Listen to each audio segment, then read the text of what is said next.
Maayong adlaw mga kayakap ni Yuri. Maayong adlaw ka na tong tanan. For today's video, I'll be uncovering the truth kung bakit na-achieve to ni client yung ganitong buhok niya na na-damage. Tingnan nyo naman.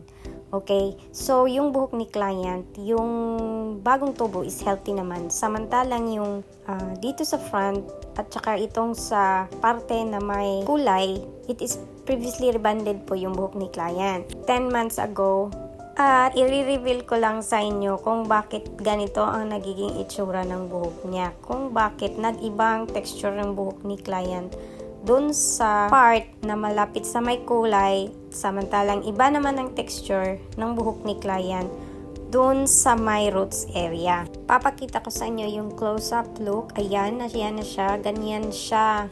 Makikita nyo naman yung roots area niya is healthy. Pero yung part dun sa gitna is hindi siya healthy, yung nasa gitna. So keep watching guys, kasi re-reveal ko sa inyo kung ano ang ginagawa ni client. Alam ko maraming makaka-relate dito kasi alam ko yung ginagawa ni client, ginagawa rin ito ng karamihan. Ang gagawin ko today is magre-reband ako at maglalagay ako ng pangmalakasang hair treatment. So sa part na to na nagmix na ako ng hair rebonding R1 at maglalagay tayo ng hair balancer, ang pangmalakasan nating kasangga, partner sa pag-aalalay at pag-transform ng mga kabuhok-buhukan na isinumpa ni Valentina at ni Mendoza.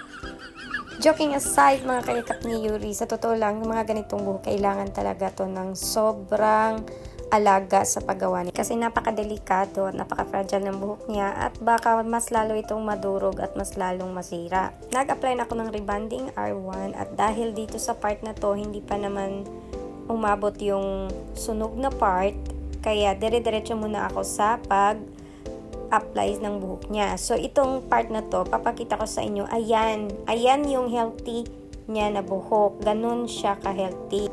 Regular hair growth niya is ganun sana dapat. So, hindi siya ganun sana dapat kabuhaghag kung hindi niya sinira yung buhok niya. So, mamaya i-reveal ko sa inyo. So, ayan, nakikita nyo, naglalagay tayo ng balancer. Yung part na durog, nilalagyan natin ng balancer. At yung regrowth naman, nilalagyan natin ng ating hair rebonding R1. Ulit-ulitin lang natin yung steps na to hanggang sa malagyan natin yung buong buhok ng ating kliyente.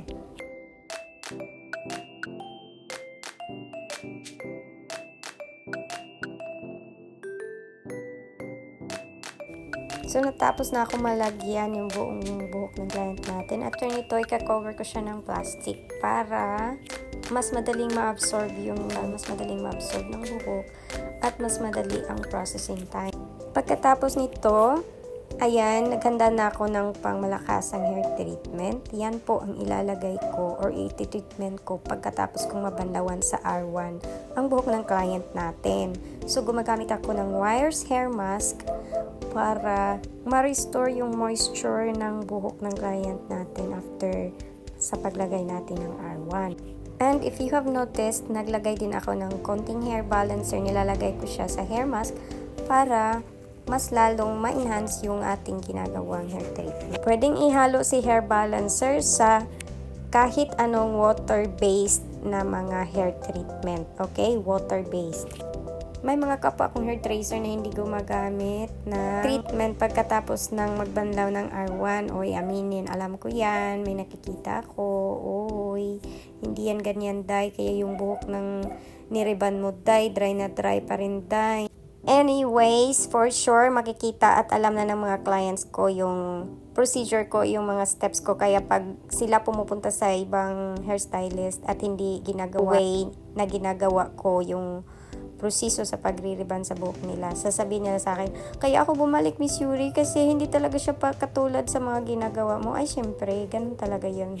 Pagkatapos natin ma-apply yung treatment, nilive natin ng 5 minutes at pagkatapos binanlawan at ito na yung part na nag-timelapse ako para sa party ng pag-dry ng buhok ng client natin. At nagpa-plancha na tayo pagkatapos ma-dry ang buhok ng client at kung makikita nyo, ang teknik ko sa pag-plancha hindi katulad sa iba na isang direction lang yung hatakan ng buhok.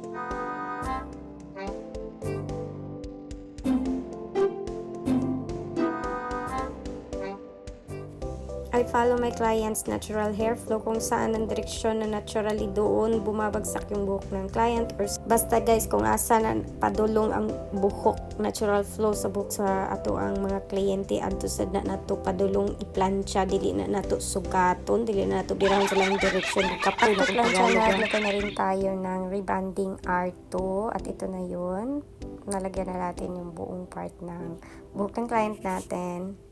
At i-leave lang natin ito ng 20 to 25 minutes. So as I've promised, i-reveal natin kung bakit na-achieve to ni client yung ganito ka-dry na buhok niya. Pag ako gagawa sa buhok mo, marami talaga akong katanungan at magtatanong ako kung anong mga previous na mga ginagawa sa buhok mo. It's not to pry your privacy, but kailangan naming malaman as hairdressers kung ano ang mga ginagawa sa buhok ninyo para alam namin kung ano ang gagawin namin para maiwasan ang dami. Sa interview ko ni client, ang sabi niya sa akin is consistent po siyang na-iron ng buhok at nag-blow dry ng buhok. Kaya ang nangyari, yung part dun sa middle is yun yung parte kung saan lagi niyang pinaplansya, at yung nasa tuktok is because hindi yun nasira dahil hindi naman yun laging nadaanan ng plansya. Kaya guys, kung gusto nyong ma-achieve yung ganong na buhok, magpa-plansya kayo lagi ng inyong buhok araw-araw, okay? Finally, umabot din kami sa finishing line at ito na yung resulta ng buhok ng client natin. So far, iraos naman natin yung buhok ni client. But after 2 months, I advise her to come back para sa hair treatment session na naman niya. This is Miss Yuri, your hair care specialist. Thank you for staying with me up to the end, and I will see you again on my next video. Guys, iwas po kayo sa iron at huwag kayong magbo-blow dry ng mainit.